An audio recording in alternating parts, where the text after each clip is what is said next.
Olá, pessoal. Vamos de mais um podcast do Dialogando com a TE, cujo tema de hoje é Desvendando o Narcisismo, Perspectivas e Desafios na Saúde Mental. E hoje eu trouxe para o nosso bate-papo 3 profissionais de saúde daqui de Natal, Rio Grande do Norte. Como eu disse para vocês, estou trazendo só pessoas especiais e da minha confiança para a gente construir uma psicoeducação bem importante para que a gente possa levar as informações sobre esse tema de hoje, que é um tema denso, mas que a gente vai tentar desconstruir da melhor forma que vocês que estão aí assistindo possam interagir conosco e também compreender um pouco mais do que se trata, o transtorno de personalidade narcisista. Hoje eu tenho comigo o psiquiatra Dr. Jales Clemente, né, a psicóloga Mariana Fernandes e a jornalista e estudante de psicologia Carla Larissa. Começar com o Dr. Jales. Dr. Jales, desde já agradeço, né, a ter aceitado o nosso convite. Dr. Jales é um profissional que a gente está se conhecendo hoje, pessoalmente, mas já nos conhecíamos por WhatsApp, decorrente dos pacientes que a gente compartilha, né, que a gente discute os casos clínicos. E, doutor Jales, quero dizer, assim, que bom que você entende que a sua psiquiatria fica ainda mais completa quando você discute conosco, outros profissionais de saúde mental, os casos dos seus pacientes, que são também nossos, né? Entendendo que quem ganha são os nossos pacientes, né? Eu fico feliz de hoje eu conviver com psiquiatras que têm a sua visão e desde já agradeço o convite, ter aceito o convite e a abertura para estar aqui comigo hoje. Fale da sua trajetória, se apresente para quem não lhe conhece, o espaço é todo seu. Tá bom, obrigado também, Marília, por ter me convidado, né? Eu, eu vejo realmente que não tem mais como fazer uma psiquiatria como se tinha antigamente, que era você era psiquiatra e psicoterapeuta do paciente, né? Até mesmo pela própria formação do psiquiatra, isso não é mais possível. Embora eu tenha feito medicina aqui na UFRN, depois fui fazer a residência de psiquiatria na Unifesp, Hum, que é um serviço de residência onde a gente passa também 3 anos sendo terapeuta, né, de pacientes, exclusivamente terapeutas e não temos o ambulatório de psicoterapia, né?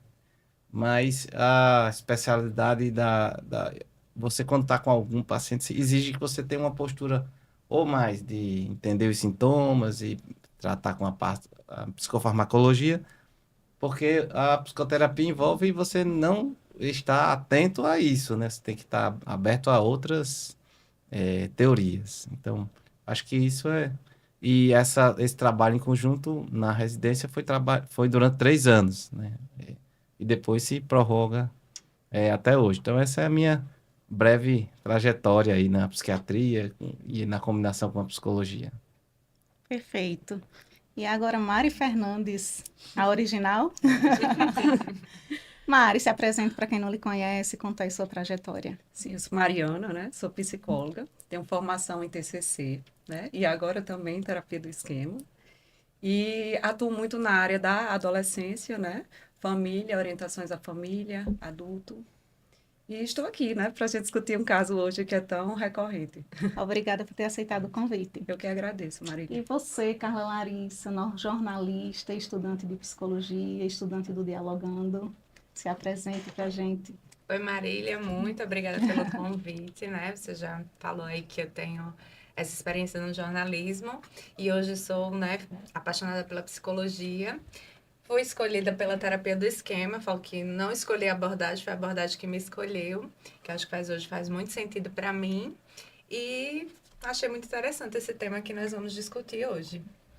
Perfeito. Então, vou começar por você, tá, Carla? Você, acho que com seus conhecimentos de jornalismo, você vai poder enriquecer essa discussão. O que é o narcisismo no senso comum? Como é que tu percebe isso nas redes sociais e em todos os teus estudos?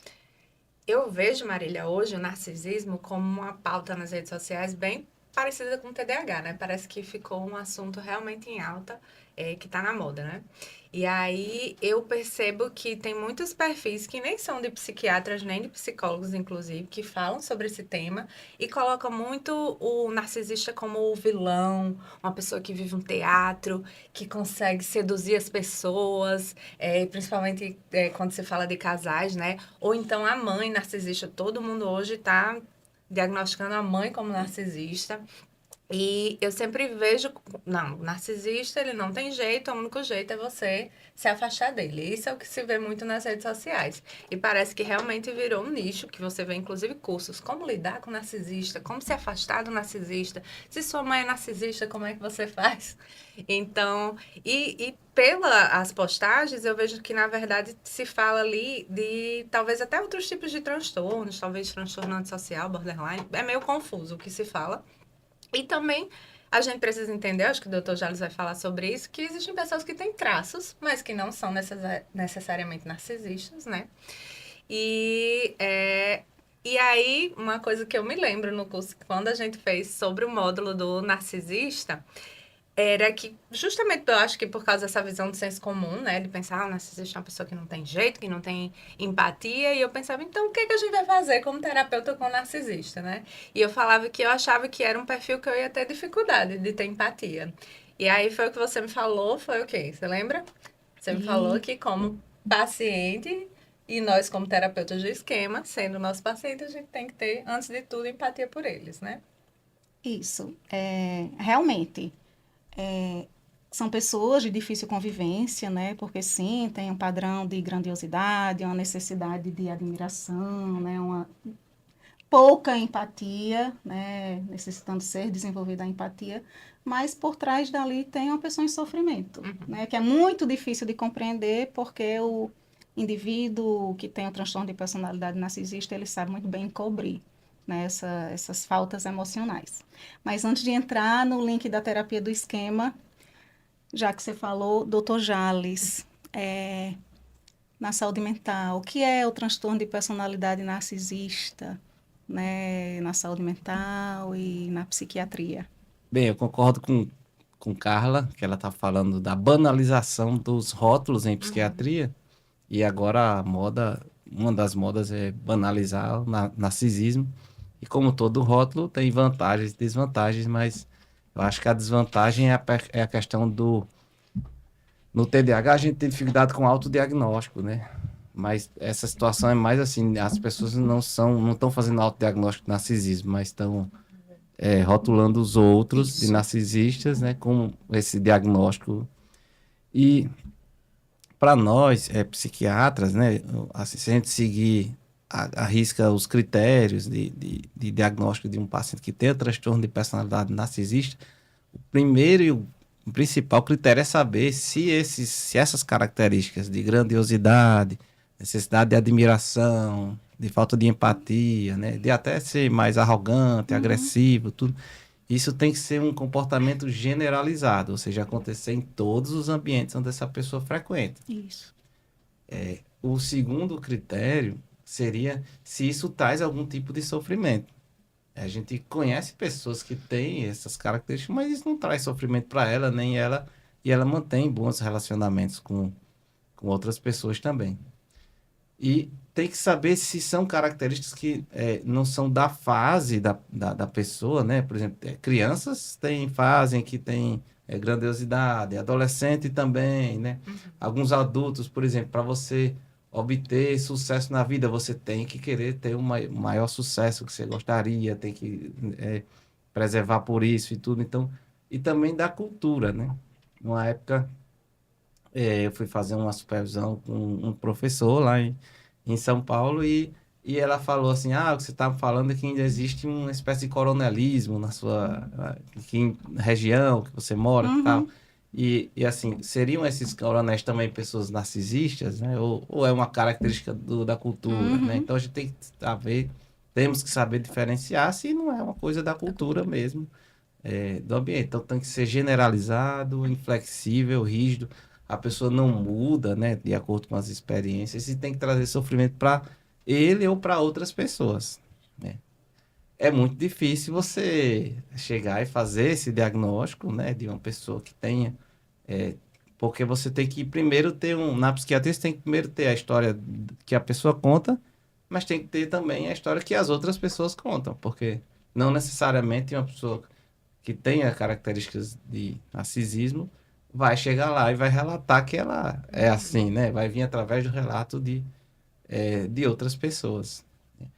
É uma situação que o diagnóstico é, é feito talvez ao longo do tempo, né? Porque você precisa colher essas informações vão chegando aos poucos, né? Para você, para como psiquiatra, porque o principal motivo de atendimento não é isso. No psiquiatra, o principal motivo de atendimento serão os sintomas depressivos ou ansiosos, ou as dificuldades de relacionamento, ou a própria impulsividade. Isso é que vai trazer essa pessoa para o consultório. E o foco vai ser nisso, inicialmente.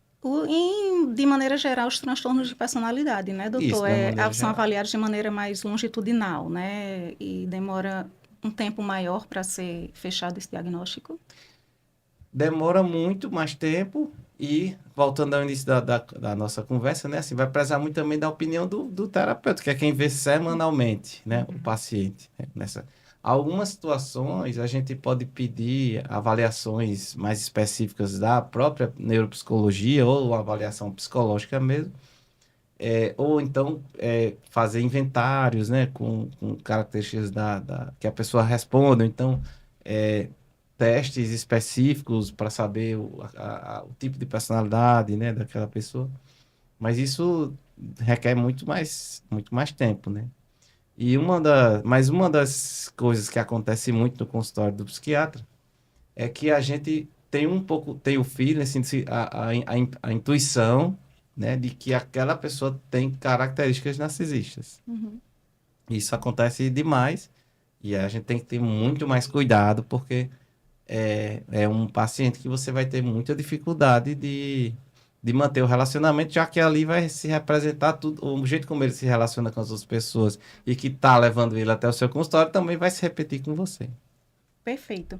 É bem importante que a gente, a partir de agora, né, até para quem está assistindo, entenda que vamos chamar de narcisista ou falar de narcisismo, mas vamos estar nos referindo às pessoas que têm o transtorno de personalidade narcisista ou traços, né, narcisistas que chegam ali, estão dentro do espectro da personalidade, mas não fecham o diagnóstico. Exatamente para evitar essa banalização que a gente estava falando, né? E realmente, o narcisista, ele chega no consultório dificilmente já, ei, vim procurar ajuda porque eu sou narcisista. Marília, e é importante também ressaltar que eu vejo muito no consultório a busca de pessoas que convivem com narcisista, né? Isso aí vem muito. Eu não posso falar assim sobre, hoje, eu acho que eu só tenho um paciente narcisista, mas em termos de pessoas que se relacionam com narcisista, aí sim, é uma procura bem maior, né? Porque para saber como lidar ou até mesmo tentar sair dessa relação. Verdade. E na terapia do esquema, primeiro, a terapia do esquema ela foi criada, né, a priori para trabalhar com pessoas com transtorno de personalidade narcisista e borderline.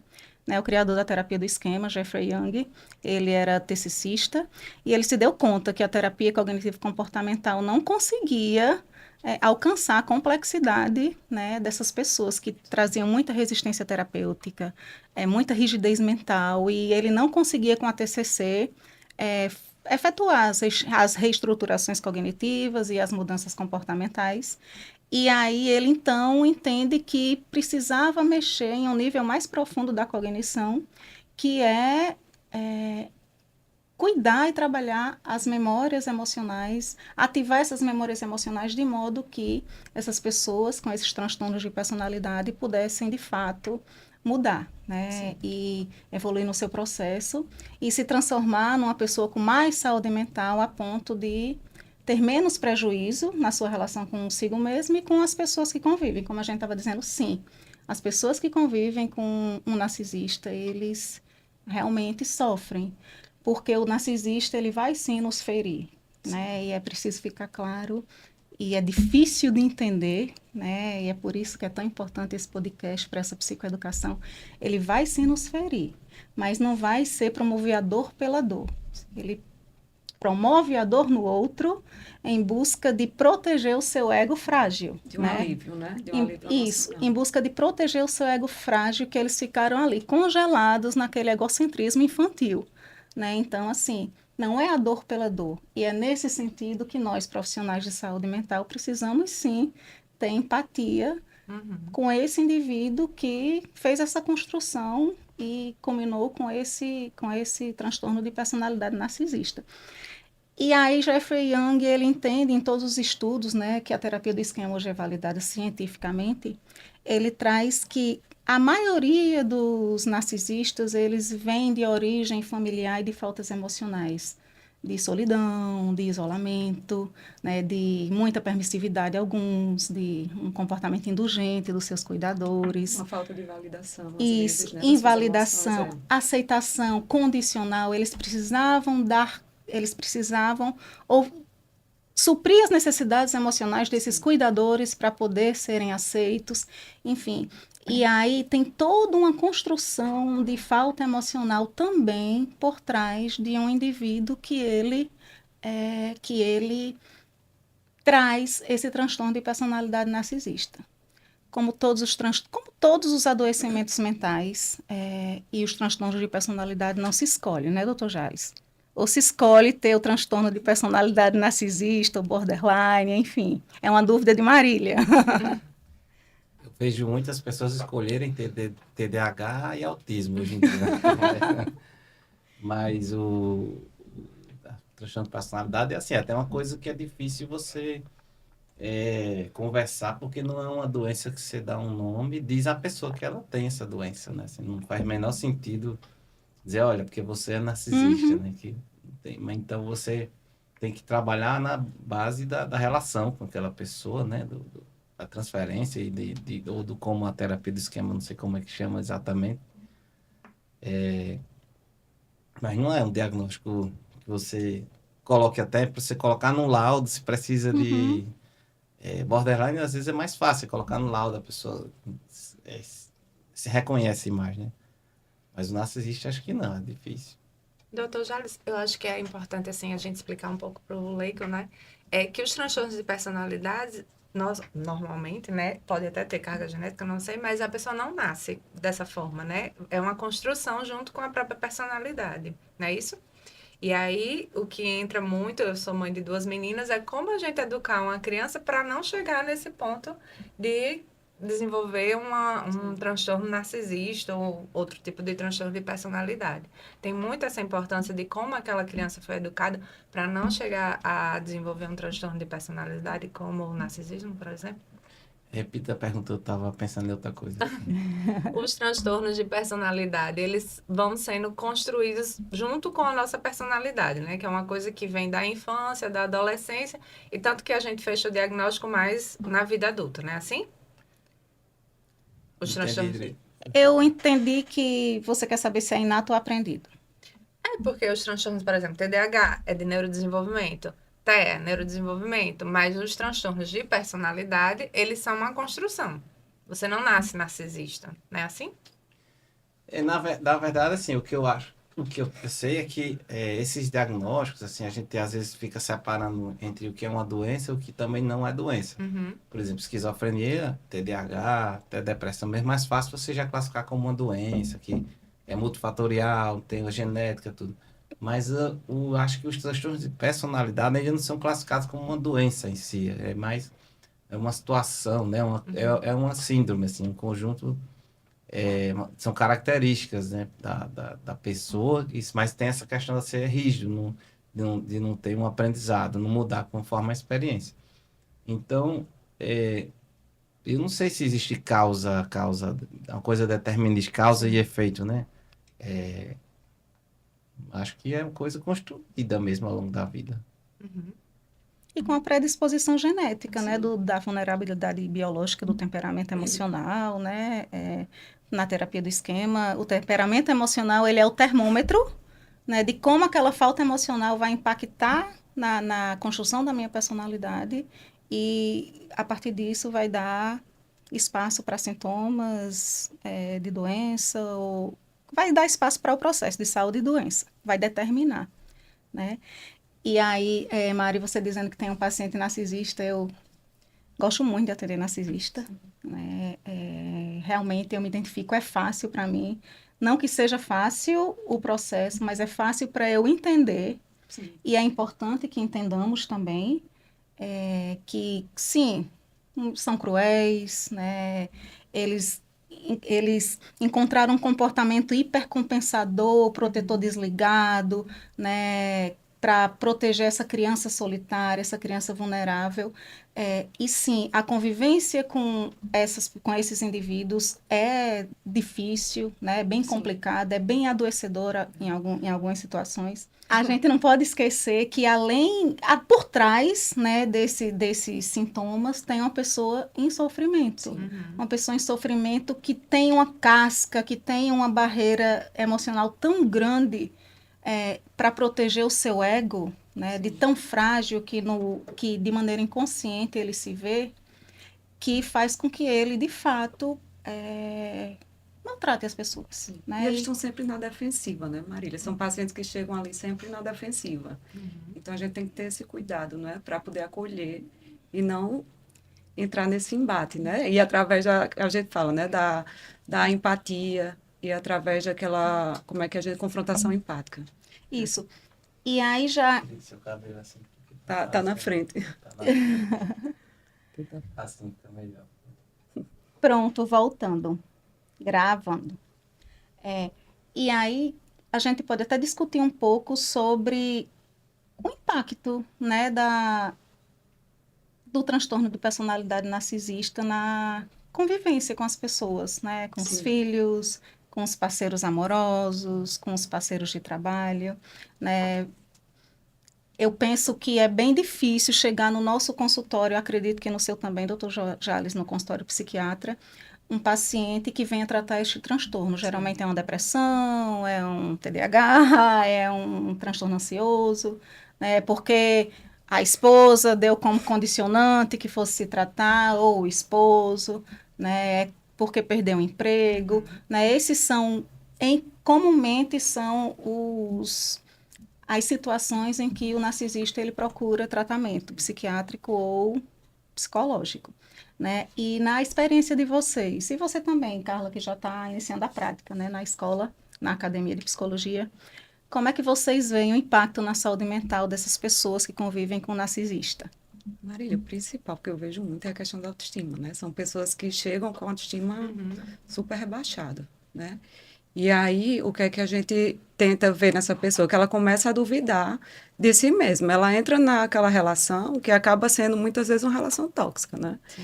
E aí ela vem se culpando, muitas vezes, e duvidando de questões que ela faz. Não, realmente eu acho que eu estou errada. Ela vai perdendo muito o senso da identidade dela, muitas vezes, sabe? E aí entra numa questão até de codependência do indivíduo com quem ela se relaciona. Sabe? Então, assim, é fortalecer essa autoestima, né, que eu vejo uma questão de ansiedade também bem acentuada, né, que são pacientes que estão ali o tempo todo, eles entram nessa questão do padrão inflexível do narcisista, né, que ele tem um padrão muito inflexível, onde ele cobra muito, esse narcisista está sempre cobrando, e aí essa pessoa está sempre na tentativa ali de acertar, mas ela nem consegue perceber que é muito difícil esse acerto, porque ela nunca vai ser o suficiente para essa pessoa. Né? Então, aí acaba vindo também a depressão. É onde vai sendo as etapas, né? A pessoa chega com a baixa autoestima, né? E aí vai se evoluindo isso até poder chegar numa depressão. Né? Eu vi estudos até que falam na questão pós-traumática, né? Do transtorno pós-traumático. Pessoas que se relacionam com narcisistas. Então, realmente, é bem traumático. Né? São bem adoecedores, né? Essas experiências. Marília, eu acho que a gente também pode falar sobre as pessoas que se relacionam com narcisistas que geralmente tem um perfil, né? São pessoas que Sim. se autossacrificam, e aí o narcisista se aproveita desse autossacrifício, né? E sempre se coloca... Eu estava falando com o Dr. Jales, perguntando a questão da relação da infância e tudo, até chegar no transtorno, porque algumas vezes pode ter sido uma criança que foi muito mimada, e aí chegou no narcisismo, e aí depois lá na frente quer que a parceira ou o parceiro também faça tudo por ele, né?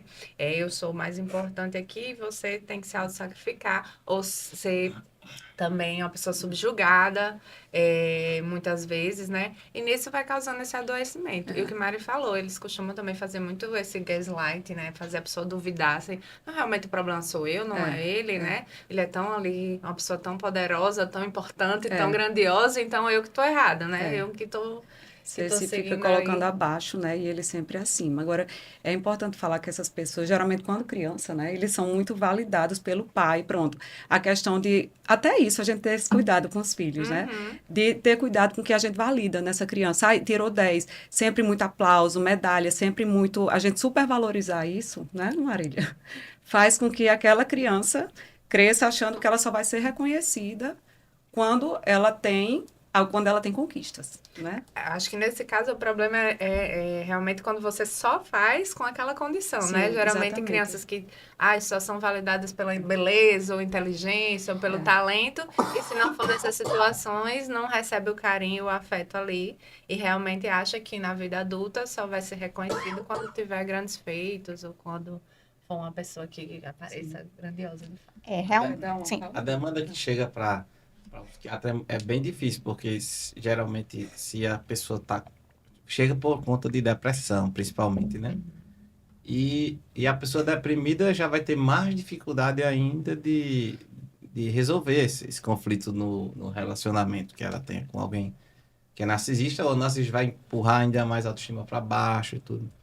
É muito complicado, eu acho, e assim, uma situação que você não tem, a pessoa fica nessa situação de codependência, e na verdade, às vezes é uma dependência mesmo, né? Sim. Sim. Porque o narcisista pode ter mais poder, né, naquele relacionamento, e atrapalha muito, e o tratamento psiquiátrico fica muito comprometido também, né? Então tem essa comorbidade aí, né, de ser uma pessoa que convive com alguém que é cruel, que machuca, que é agressivo, que causa medo. Muitos têm muito medo de sair do relacionamento, né? O que é que o narcisista pode fazer. E sem contar que às vezes há uma mistura de comportamentos narcisistas com de psicopatia mesmo, que eu acho que até você colocou na pauta aí Sim, de sim. hoje, né? Então muitas pessoas narcisistas levam os outros à falência mesmo, né? Levam os outros a cometer, assim, a se endividarem, né? Usando o nome dos outros. Enfim, né? É uma complicação. Eu, Marília, não estou aqui nem para defender Sim. e nem para acusar o narcisista, né? Mas estou aqui para, de fato, dizer que eu, sim, pessoalmente, pelo meu perfil terapêutico, eu gosto de atender o transtorno de personalidade narcisista e preciso dizer para vocês que a gente não pode desistir de tratar essas pessoas. Lógico, a gente precisa respeitar o nosso estilo terapêutico, as nossas questões, praticar autoterapia, o autocuidado para entender até onde a gente consegue, de fato, ajudar essas pessoas. Mas a gente não, como profissionais de saúde, a gente não pode desistir deles porque é tratando, é melhorando o comportamento deles, é ajudando-lhes a entender, né, por que essa necessidade por que essa baixa tolerância à frustração, por que essa necessidade de grandiosidade, por que essa necessidade de ferir o outro para que o outro se subjugue, né, a ponto de estar ali na mão desse narcisista, para que esse paciente ele entenda por que ele funciona assim e ele possa, assim, melhorar. Se melhorar para que o relacionamento com o outro seja melhor. Se a gente não trata o narcisista e se a gente sempre se repele e encaminha esse paciente, lógico, estou dizendo aqui que a gente precisa se encaminhar, caso não nos sintamos capacitados pela nossa história de vida ou pela nossa condição profissional de atender. Mas precisamos sim ajudar esses pacientes, né, narcisistas, para que eles possam melhorar suas relações com o outro. Até porque eles não têm culpa disso, né? não se escolhe, né? Exatamente. E aí eu quero até trazer para vocês e para quem está assistindo, né, os esquemas mais comuns no narcisista e os modos esquemáticos, os modos de funcionamento, porque eu acredito que fica mais fácil, né, da gente até tirar esse termo da banalização, né? O narcisista ele geralmente traz os esquemas de privação emocional, né? E aí é importante entender que esse esquema de privação emocional vai fazê-lo agir como um adulto mimado, né? Ou seja, eu fui tão privado lá atrás, né, das minhas necessidades emocionais que eu não tolero ser de novo aqui na adultez. E aí ele vai fazer o que for preciso para que ele seja suprido daquilo que ele precisa. Defectividade, né? E aí ele, para proteger esse ego frágil, ele vai hipercompensar. Atuar numa hipercompensação autoengrandecedora para que ele se distancie o máximo possível daquela pessoa defeituosa, daquela pessoa indigna de amor, indigna de valor. Né? Padrão inflexível, né? De exigir muito do outro, né? E de exigir muito de si, é tanto que, como você disse, Mari, muitos deles são muito bem-sucedidos. Sim. Né? Busca de aprovação, o narcisista, ele tem, né, de sobra. Ele precisa do elogio, ele precisa da validação, ele precisa estar ali, né, no centro das atenções mesmo.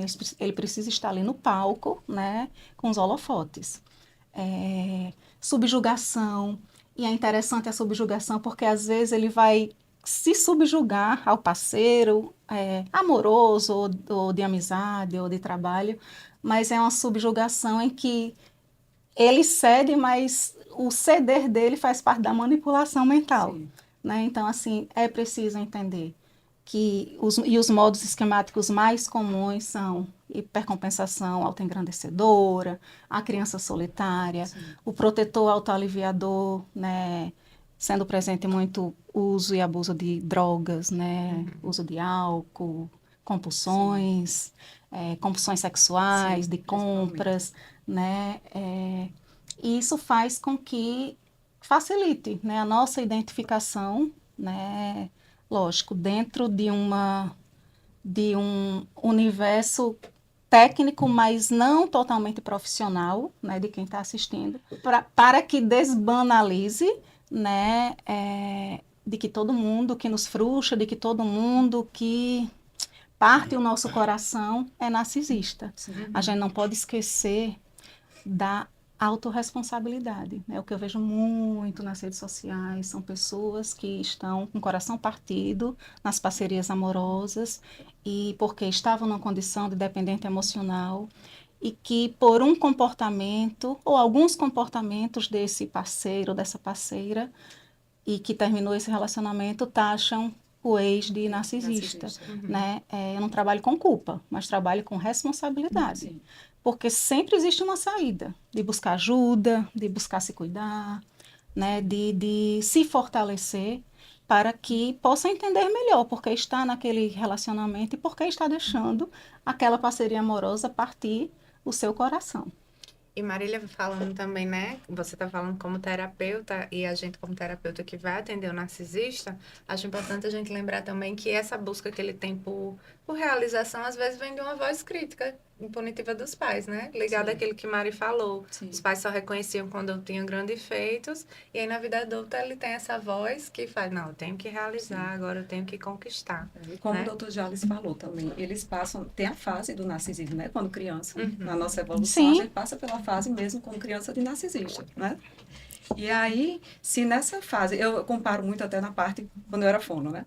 Que a gente falava muito sobre isso. A gagueira, ela é uma parte fisiológica da criança. Muitas vezes, muitas crianças, elas começam a gaguejar. Se você não trata aquilo com naturalidade, ela vai acabar virando patológica. A mesma coisa, eu vejo o transtorno de personalidade narcisista, né? A gente acaba passando por essa fase. Se não tiver o cuidado, aí é onde ele começa a virar um transtorno, acaba sendo patológico. Né? A gente já vê as características. Não é impossível você fazer um diagnóstico de transtorno de personalidade na adolescência, não. Sim. Desde que aquilo seja muito bem nítido e característico e né, já tem um tempo, seja 1 ano, 2 anos. de borderline, né? Muitas pessoas acham que o diagnóstico só pode ser feito após os 18 anos ou 21, mas não, na adolescência é uma exceção, né? Mas pode ser feito.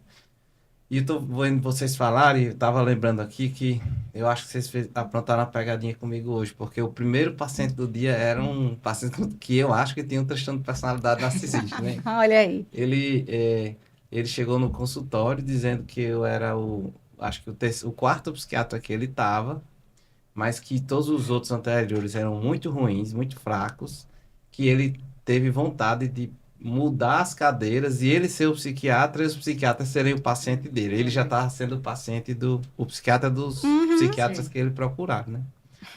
E ele começou a dizer que era uma pessoa muito culta, que já tinha escrito 5 livros, que sempre foi um galã, sempre as mulheres queriam muito tê-lo, que ele também era um excelente músico, que canta muito bem. E que ele começou assim, vai descer de um jeito que eu fiquei assim em dúvida. Aí chegou uma hora que eu percebi assim, eu disse, a gente tem que fazer um diagnóstico diferencial. Será que esse paciente não é um transtorno bipolar que está em fase de mania, né? Sim, delírio, né? Ou é um delírio também? É, ou será que às vezes é um paciente que tem um déficit de atenção com hiperatividade e precisou compensar o autoestima, né? Porque quem Sim. tem TDAH erra tanto que vai tentando compensar, né? Sim. Dessas formas e tudo. E aí ele falou, não, que ele estava muito triste, muito deprimido. E aconteceu isso que você falou, né, Maria? Eu disse assim, eu acho que eu não consigo ajudar esse paciente, assim, é melhor eu encaminhar, porque muitas das vezes a pessoa vai com a expectativa num psiquiatra de que vai ter um remédio para aliviar o sofrimento dele, e era essa a expectativa dele, né?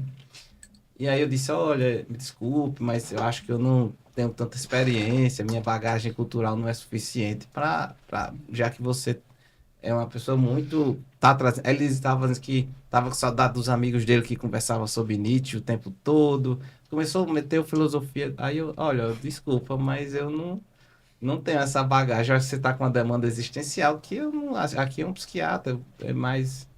Aí ele ficou incomodado, né? Aí ficou incomodado achando que. Mas eu deixei você se sentindo assim, que você não tem capacidade de me tratar. É.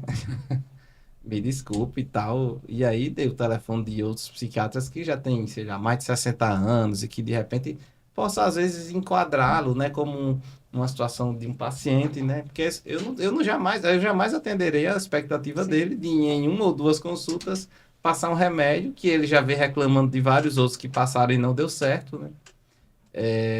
E que, enfim, né, eu não ia ter essa capacidade. Então, eu achei melhor encaminhar, porque uma outra situação é que, assim, onde a gente pode cuidar dessas pessoas? Será que você sozinho no seu consultório, né, sem uma parceria, ele não fazia terapia, nunca fez, a possibilidade dele fazer era muito pequena, né?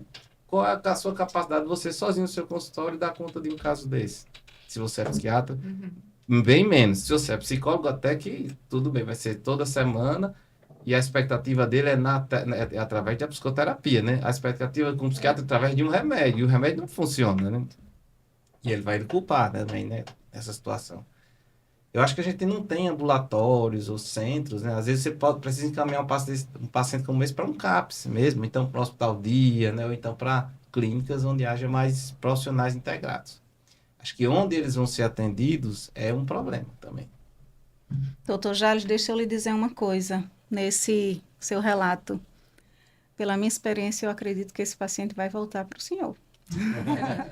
Porque você deu o que ele precisa. Você validou o que ele estava sentindo. Né? Não sei, né? Estou aqui inferindo porque eu não sei as experiências dele com os outros psiquiatras. Mas é um movimento, é o passivo-agressivo. Né? Ele fere o ego, né, do outro para ver como o outro se comporta. Né? E um dos primeiros, em todas as demandas emocionais, uma das primeiras premissas do profissional de saúde mental é validar Sim. a fala do paciente. Sim. Porque ali naquela fala pode ser uma fala arrogante ou subjugada em outra situação, mas ali naquela fala existe um sofrimento, existe uma busca de ajuda. Né? Vamos ver, depois o senhor me diz. O que a gente tenta, então, fazer é estabelecer já os limites desde a primeira consulta, né? Olha, meu limite é esse aqui. eu entendo, concordo com você, você é tudo isso e tal, mas também você tem que entender que eu tenho uma limitação e a gente não pode passar dessas regras. As regras, né? Estabelecer o contrato terapêutico, né? Que para a gente é mais verbal do que por escrito, né? Porque essa regra do tipo, olha, não tem remédio para isso, né? É muito difícil as pessoas aceitarem Sim. essa regra. Olha, não tem remédio para isso. É tanto que ele insistiu e disse, não, mas não é possível não ter um remédio para diminuir essa minha angústia, esse meu sofrimento. Aí eu disse, olha, o remédio pode até ajudar um pouquinho, mas o remédio não vai tratar suas ideias, né? O que você pensa da vida, o que você tá, como você está encarando as suas coisas. Então, o remédio não é um... Bom, espero que ele não volte.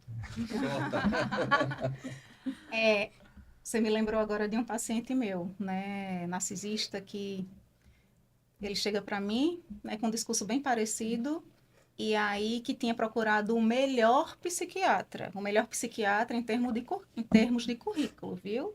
Um psiquiatra que tinha doutorado, mestrado e riquíssimo, um profissional que o currículo de fato é bem farto, né?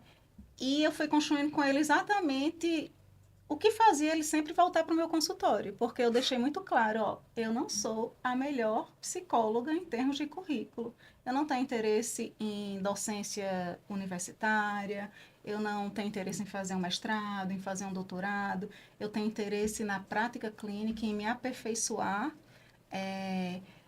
nesse universo e divulgar a terapia do esquema nos meus cursos. Né? Então, assim, será que eu sou a profissional apropriada para você?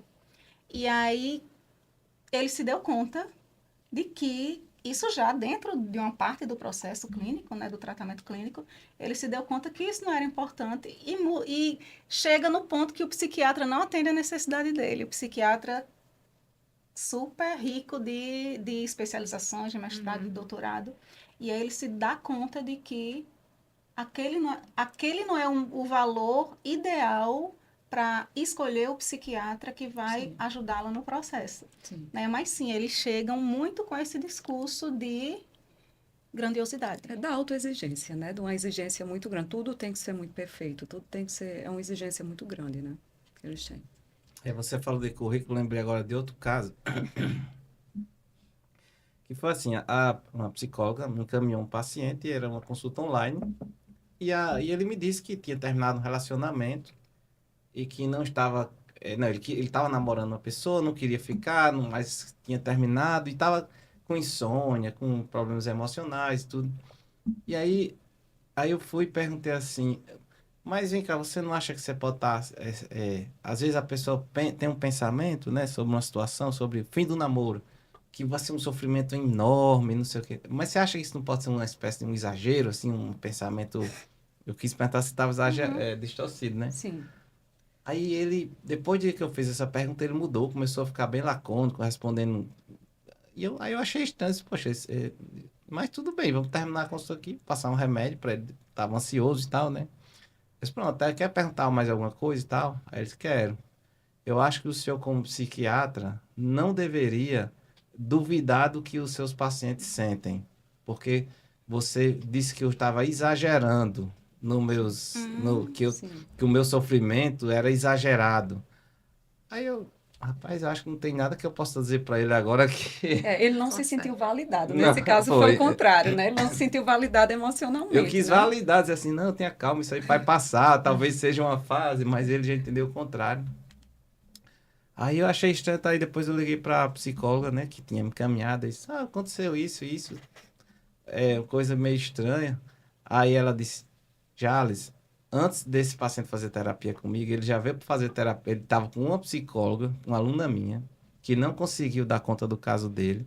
Aí me indicou porque eu era professora dela, né, da psicóloga. E para ele ser atendido por mim, ele exigiu que antes eu mandasse todos os meus currículos em um portfólio. Aí eu olhei assim, aí depois ele perguntou o preço da consulta, eu disse, aí ele começou a querer diminuir o valor da minha sessão, dizendo que estava muito caro. Eu disse, olha, é o valor que eu cobro normalmente e tal, não sei o quê. E aí ele marcou, finalmente, depois de tudo isso, ele marcou, ela até que mandou, parece, o currículo para ele, não, queria os certificados, já que ela tinha certificação internacional em alguns tipos de terapias, queria os certificados dela para comprovar que ela era... Ela disse, então tá bom, agora eu entendi também, porque comigo não foi diferente. Então, para a gente começar o fechamento do nosso podcast, uma pergunta assim bem humanizada. Quais nossas dificuldades no tratamento de transtorno de personalidade narcisista? Será que a gente sabe? Olha, sendo bem honesto, eu acredito que é a agressividade deles, assim, quando eles são mais agressivos de maneira mais sutil e que vão direto nas nossas questões pessoais mesmo, assim, né?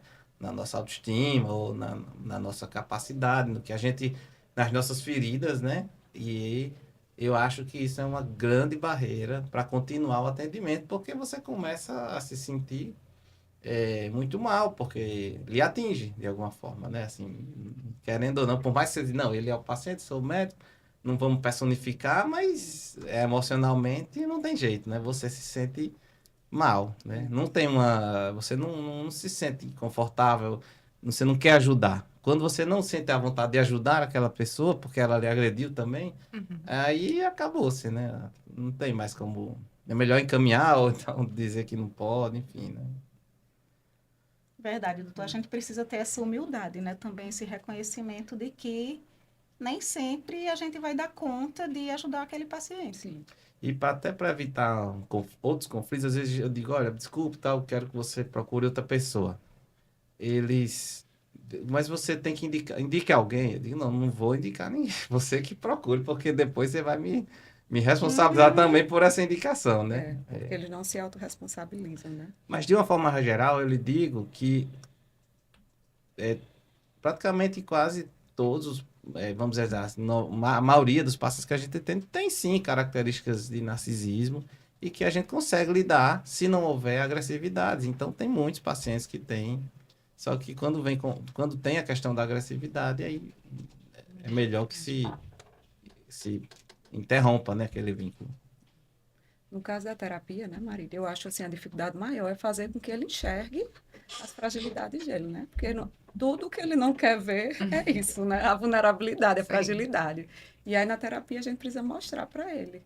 Aí eu acho assim, é muito difícil, né? Você conseguir fazer com que ele enxergue aquilo sem olhar para você te culpando, dizendo, você está me julgando, né? Você está apontando. É uma coisa bem, A gente precisa construir um lugar seguro, né? Em sim, que ele para ele. consiga se perceber vulnerável sem se sentir humilhado, Sim, invalidado, sim. né? E agora sim, tratar o transtorno de personalidade narcisista é, por si só, uma demanda É difícil. um desafio É muito porque grande. exige muito limite, né?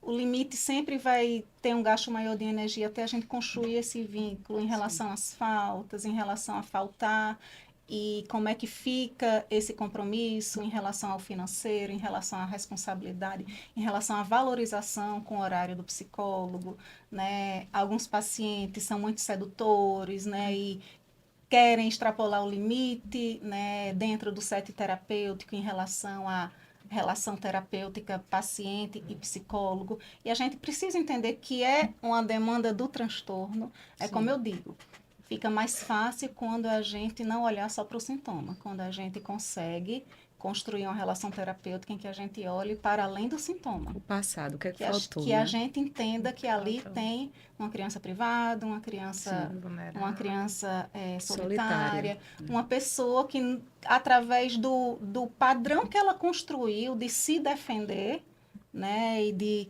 estar pertencente nesse universo de maneira em que ela não se coloque tão defectiva, faz com que ela extrapole alguns limites, né, de valorização humana, né, de cumprimento de regras. E aí eu penso que, e até das minhas alunas da supervisão, elas trazem muito essa dificuldade de o paciente narcisista falta e não quer pagar a sessão, Sim. muito embora tenha sido construído.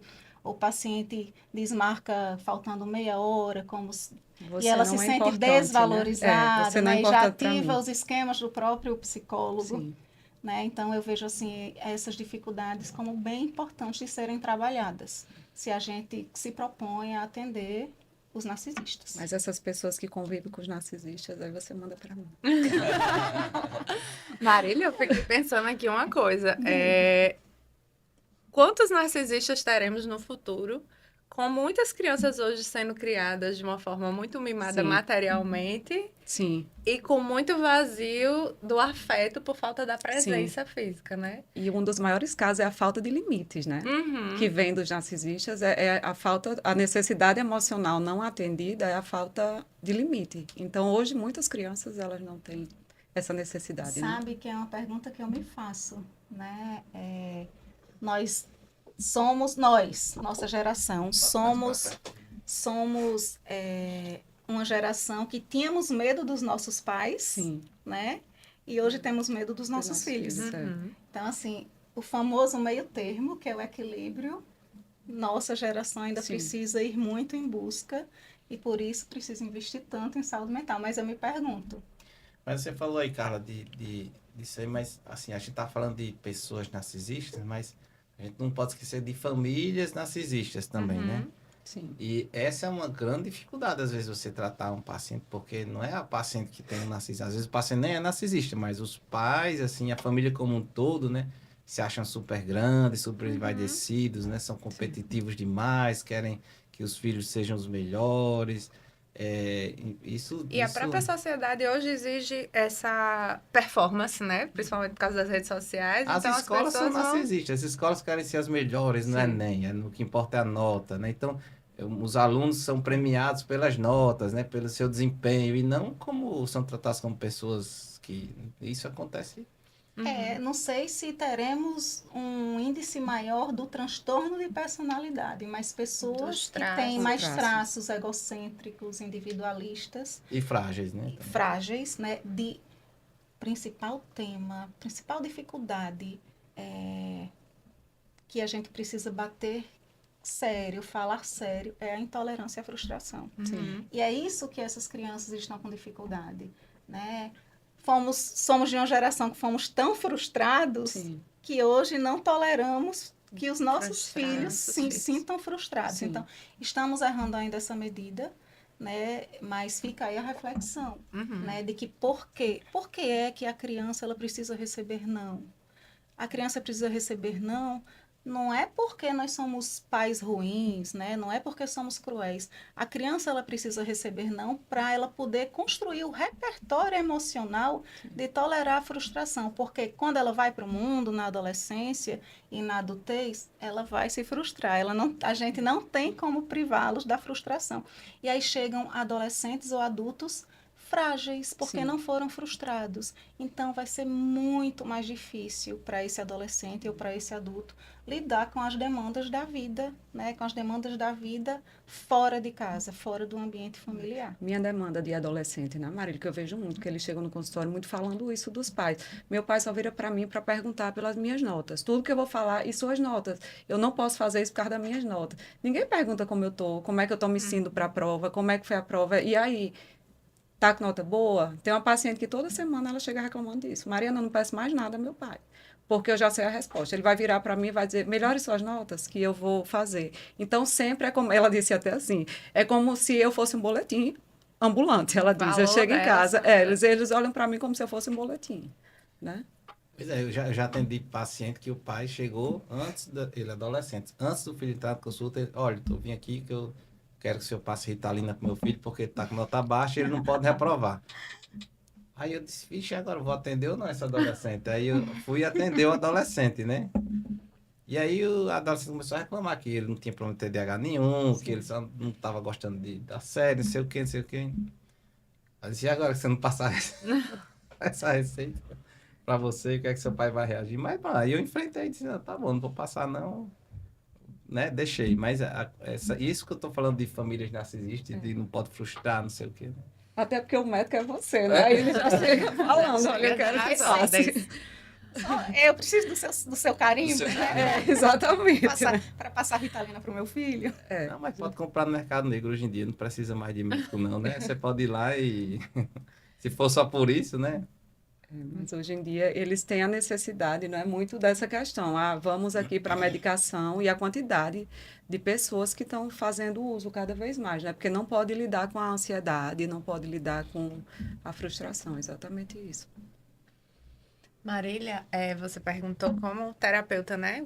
Qual a dificuldade? Eu acho que é conseguir romper essa armadura que eles têm, né? Que o narcisista tem para chegar naquela criança ali que precisou daquele cuidado e não teve.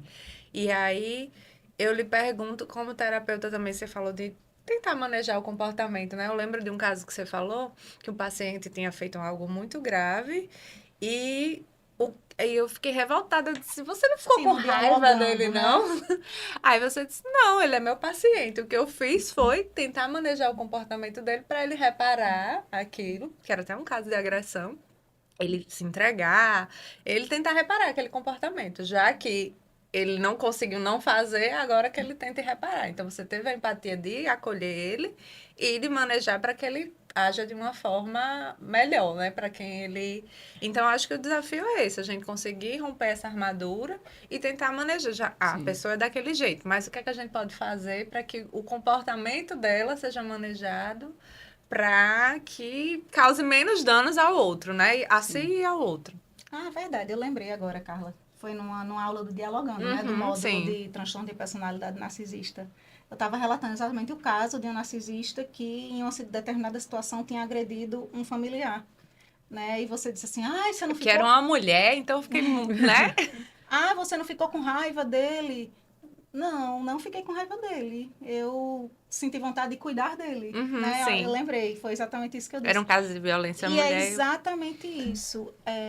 Se a gente não consegue olhar para além do comportamento e para além do sintoma, Sim, é humano, é da nossa condição humana a gente repelir, a gente Sim. rejeitar. sim.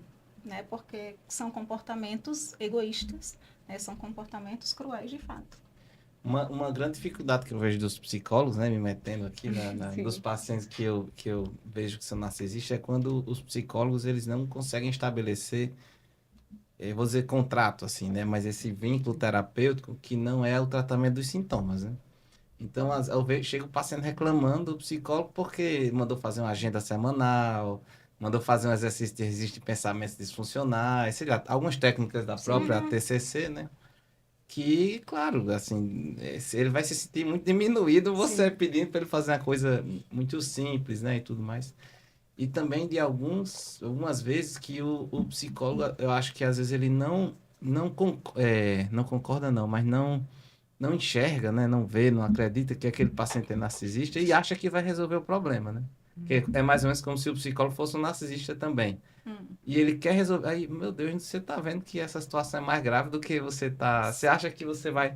Não, aí quer que invista em remédio, quer que invista em outras coisas. Não, tenha calma que não é bem por aí, não. O problema dessa pessoa não é tão superficial, não, né? Fica focando só na comorbidade, Na né? comorbidade. Transtorno Não secundário. exatamente. Se você focar na comorbidade, você perde. se perde.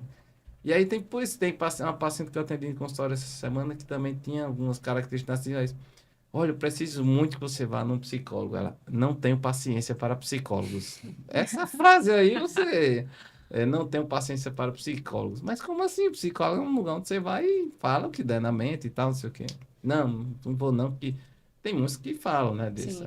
Tem essa queixa, né? De que psicólogo... Que se tornou também o psicólogo do psicólogo, né? Mas é justamente por causa disso, porque eles não querem ir ver as vulnerabilidades Não. dele, né? Um lugar que vai trabalhar suas fraquezas, né? E aí, principalmente narcisista, eles não querem ver as fraquezas dele. Eu sempre digo, terapias são para os fortes. É muito desconfortável.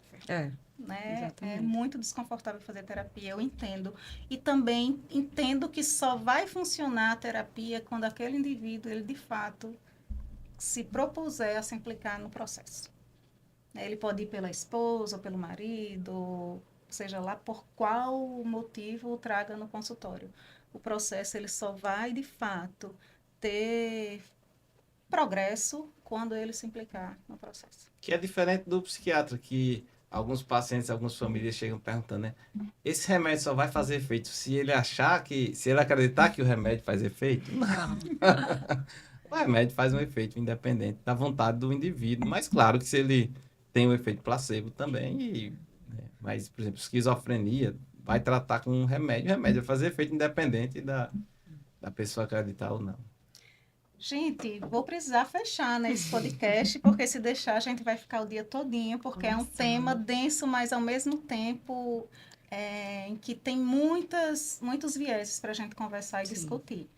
Quero agradecer a vocês, foi um bate-papo, para mim, muito prazeroso. Obrigada, doutor Jales, prazer conhecê-lo pessoalmente, obrigada pela abertura, que continuemos nessa parceria em prol, principalmente, da melhora dos nossos pacientes. Exatamente.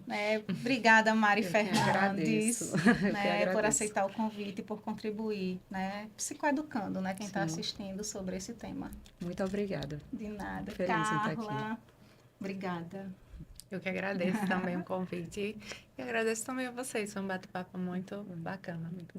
Então vamos fazer um plus agora. Termina. Não, termina. Não, terminei. Termina. Fazer um plus assim. E quando o psicólogo ou o psiquiatra é um narcisista, né? Ei, Pergunta de 1 milhão. O que é que você observa de... aí é outro podcast, doutor Jales. Não dá para responder em uma... Não tem como a gente ser 100% ético, não, respondendo essa pergunta. Pois E aí? olha, vou lhe dizer que tem um psiquiatra aqui em Natal que ele é um narcisista clássico. Já está Tá cortado, né? cortado, sem gravação. É um que a primeira coisa que ele faz é mandar o paciente sair do psicólogo. Isso. Aí é um Eita. narcisista clássico. E eu, muitas vezes, encaminho meus pacientes para ele, porque eu sei que ele, com o narcisismo dele, é que vai conseguir ajudar a pessoa. O próprio narcisista. O narcisista. Porque o cara, para peitar um Eles se narcisista entendam, né? grave, eles que se entendam. Para o cara peitar, o cara tem que ser também, se achar, né, o supra-sumo, né, Então, doido só dá certo com o doido. doido só dá com outro doido, né? Marília, Oi, sim. É para dizer o que agora? não, vamos para encerrar. Essa é para cada convidado deixar uma mensagem final e as redes sociais. de Ave cada um. Maria. Ah, como é Mas que peraí, eu a mensagem final? Já foi. Já foi. E agora? Olha aí. Não, então deixa eu Não dizer. pode colocar rede social no podcast, não, assim, aparecendo. Quando cada um fala. Quem no quiser lhe final, encontrar, lhe encontra onde? Peraí, que meu dente agora tá... Mas aí, para finalizar, é bom eu dizer que Mas eu acho que falta E o que é, você Fernanda? fazer um agradecimentozinho a quem acompanhou e falar que tem outros É. podcasts, outros temas. Inscreva-se no seu canal. Finalizar, queria agradecer a você, Zaza, fala do Dialogando. E aí pergunta, deixa aberto para quem quiser falar alguma coisa mais para fechamento. pronto, aí vocês falam das redes sociais. Nem Fale me do dá. seu grupo. Eu era para ter falado do seu grupo do WhatsApp, que é super Mas ainda dá bacana. tempo. Você sempre está debatendo lá junto com os psicólogos. Thiago, Os povos aí do Como é que eu digo? Boys, digo como? agradeça para quem assistiu e aí você pega o gancho para ver se algum convidado Quer deixar uma alguma mensagem mensagem? final. E aí aproveita o convidado já falar a rede social. Posso ir, Jean? Para finalizar, quero agradecer a você que nos assistiu. Espero que tenha sido um conteúdo que agregou, para você. Vou deixar o espaço aberto aqui para os convidados, da nossa mesa, do nosso bate-papo, para dar uma mensagem final. E não esqueçam de se inscrever no meu canal do YouTube e no meu Instagram, que está aí na tela, e acompanhar o Dialogando com a TE. Até o próximo podcast. Obrigado, Marília. Esse foi um bom resumo, né? Claro que é uma complexidade muito maior no tratamento do transtorno de personalidade narcisista, de entender o tema, a vivência também é muito mais profunda, mas isso aqui foi um resumo muito legal, muito bacana, compartilhar as experiências. Quem tiver mais dúvidas, quiser me encontrar nas redes sociais, é só procurar o @dr, né, de Dr. Jales, Jales Clemente, no Instagram, que eu respondo. E para os psicólogos que estão assistindo, Marília estava me lembrando aqui nos bastidores que tem um grupo do WhatsApp que eu coordeno com mais de 200 psicólogos. A gente discute sobre qualquer assunto, inclusive remédios também. É só me adicionar nas redes sociais, no Instagram, e mandar um inbox que eu acrescento vocês lá nesse grupo. Obrigado, Marília. Eu quero agradecer também por estar aqui e dizer qualquer dúvida, eu estou à disposição no meu Instagram, mariana.fernandes.pc. Obrigada, Marília, por me convidar. Obrigada, doutor Jales, Mari, pela participação hoje. Foi muito bacana esse Foi bate-papo. E aí eu deixo o recado, né, para quem, já que eu comecei falando sobre os perfis que falam sobre narcisismo, para a gente, como usuário de rede social, ter cuidado com os perfis que a gente segue, né? Não sair também distribuindo diagnósticos aí. E o meu perfil no Instagram é Carla Larissa, PSI, PSI, Carla com K. E lá eu falo um pouquinho sobre terapia do esquema também, maternidade atípica e outros assuntos relacionados à neuropsicologia. E lá no perfil eu também falo um pouquinho sobre a terapia do esquema, que como eu falei, foi uma terapia a abordagem que me escolheu e recomendo demais para quem estuda psicologia, até mesmo psicólogos, né?